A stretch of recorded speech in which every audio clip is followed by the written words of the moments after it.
Terça-feira da 13ª semana do Tempo Comum. Eu sou o Padre Pedro Paulo e começamos mais um programa, a Bíblia no Mundo de Hoje. Bem, imersos ainda na festa em memória solene do apóstolo São Pedro, dia do Papa, nós prosseguimos e concluiremos nesse programa nossas observações, pobres observações, sobre o Evangelho de São Mateus 13 a 19, no capítulo 16, que foi proclamado tanto na quinta-feira, dia 29 de junho, como no domingo, dia 2 de julho, em que no Brasil repercute-se a festa da quinta-feira. Tínhamos visto já, sexta e ontem, a primeira parte do Evangelho, uma interrogação, dupla interrogação. Uma generalizada, com resposta dada anonimamente pelos apóstolos, sem comentários da parte de Jesus, que podemos interpretar como algo que não tem relevância para Jesus. E talvez a resposta provocada pela segunda pergunta, mas vós, quem dizeis que eu sou? E agora vimos que a resposta é personalizada, é a resposta coletiva, é a igreja quem responde a Jesus, porque é São Pedro quem fala. Esse nexo é muito importante na festa. Quando dizemos, segundo o credo niceno-constantinopolitano, creio na igreja una, santa, católica e apostólica, vê-se na resposta de São Pedro aquilo que é a fé da igreja e vai se tornar doutrina dos apóstolos, tradição apostólica, a partir do testemunho que temos em Atos dos Apóstolos e na sucessão ininterrupta, na sucessão apostólica. Bem, São Pedro então responde, já analisamos, tu és o Messias, sim, o ungido, aquele que Deus, como profeticamente a Davi, escolheu para guiar seu povo nos caminhos da salvação. É o que ouvimos no cântico daquele que emudecera pela descrença e agora glorifica a Deus, Zacarias. Zacarias, o pai de São João Batista, diz, tu és profeta do Altíssimo, irás à sua frente preparando os caminhos do Senhor, para indicar em São João Batista aquele que deve vir ao mundo como o Messias Salvador do mundo. Bem, nesse sentido, ungido significa, como eu disse antes, consagrado, próprio, mas também aquele que recebe os poderes divinos para realizar fielmente a sua missão. Davi recebera esta audácia, essa força, era um guerreiro inigualável, de uma coragem imensa e de uma fidelidade camponesa a Deus, apesar de suas imensas fraquezas e crimes que comete durante a sua vida, perdoados por Deus. Temos aí o testemunho do Salmo 50, atribuído a Davi, no momento em que reconhece que o adultério e o assassinato de Urias pesam sobre a dignidade do rei ungido. Ele mesmo jamais matará Saul, nem o ferirá, este que buscava matá-lo, porque dizia sempre, minhas mãos não tocarão o ungido do Senhor. Enquanto Saul viveu, Davi reconheceu e reconhecia a unção régia de Saul. Dito isso, São Pedro completa, quem é esse Messias? É o Filho do Deus vivo. Nós sabemos que o Filho de Deus é a expressão que tem, na sua generalidade, todo o povo de Israel. Porque escolhido por Deus como filho, nos textos proféticos, mas também em Deuteronômio e outros textos do Antigo Testamento, Deus se refere a Israel como meu filho.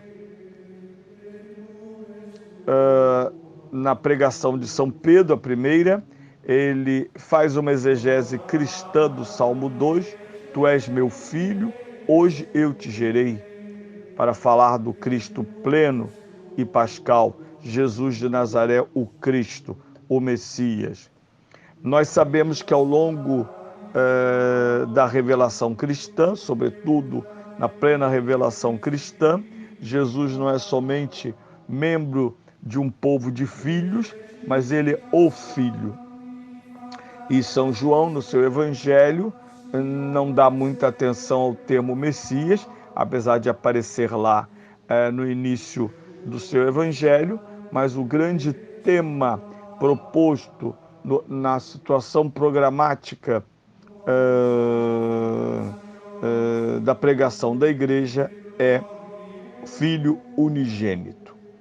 Porque no versículo 18 do prólogo diz: ninguém jamais viu a Deus, mas o Filho unigênito foi ele quem nos deu, ele que está no seio do Pai, foi ele quem nos deu, ou quem nos revelou, ou nos deu a conhecer, né? Então nós temos aqui um título da sua plenitude em termos de fé. Não se trata de forma alguma da crise de uma fé judaica. É muito maior, é revelação. Por isso a resposta de Jesus é: feliz és tu, porque não foi a carne nem o sangue que te revelaram isto. Eu pessoalmente não aprecio a tradução litúrgica da CNBB quando diz não foi uma pessoa que te revelou isso. Não sei por que eles evitam. Eu imagino por que é toda uma história de evitar o dualismo, mas em nada há dualismo nos lábios de São Pedro. O dualismo judaico é dualismo ético. Hoje te apresento, diz Moisés, o bem, o mal, a morte e a vida. Mas os exegetas da CNBB entenderam que dizer a carne e o sangue vem substituído semanticamente por pessoa. É verdade, carne e sangue é uma pessoa, mas a força retórica é muito menor. Não foi alguém, não foi uma pessoa que te revelou isso, não foi a carne nem o sangue. E, inclusive lá no prólogo, a tradução devia ser coerente, porque lá se diz que ninguém se tornará filho de Deus pela força da carne e do sangue. O próprio Jesus não é filho da Virgem Maria pela carne e pelo sangue, mas pelo Espírito. Portanto, me parece que há uma perda semântica e retórica razoável nessa tradução. É melhor continuar dizendo, como o texto indica, não foi a carne nem o sangue que te revelaram isto, mas meu Pai que está nos céus. Aqui está a origem da doutrina divina da Igreja. O apóstolo é, já desde antes da ressurreição de Cristo, homem inspirado por Deus, porque quem está em proximidade e comunhão com Cristo, o está no Espírito Santo. Lembrem-se que Jesus é portador do Espírito já na sua vida terrestre. Não é que ele entre em contato com o Espírito somente após a sua ressurreição, mas os apóstolos estão em contato com Cristo, estão em contato com o Espírito, que ainda não conhecem plenamente, mas do qual já recebem poder. Lembre-se, ouvimos no Evangelho de alguns domingos atrás, que Jesus designa entre os apóstolos 12 e os designa com poder para expulsar demônios e curar toda forma de enfermidade e os envia. Por isso esses 12 serão chamados nominalmente de apóstolos. Portanto, o que está em jogo aqui é a profissão de fé de São Pedro, de Jesus, é plena e diretamente inspirada por Deus. Em outras palavras, graças a Deus, isto é, a potência divina, os apóstolos reconhecem Cristo diversamente da opinião da multidão judaica. Eles, mesmo usando, São Pedro usa a linguagem tradicional judaica, Messias e Filho do Deus vivo, para indicar algo exclusivo de Jesus de Nazaré. E assim, o Evangelho se desdobra para sua última e terceira parte, quando então Jesus vai designar agora São Pedro e, de certa maneira, explicitar nos apóstolos a inauguração da sua igreja, una, santa, católica e apostólica.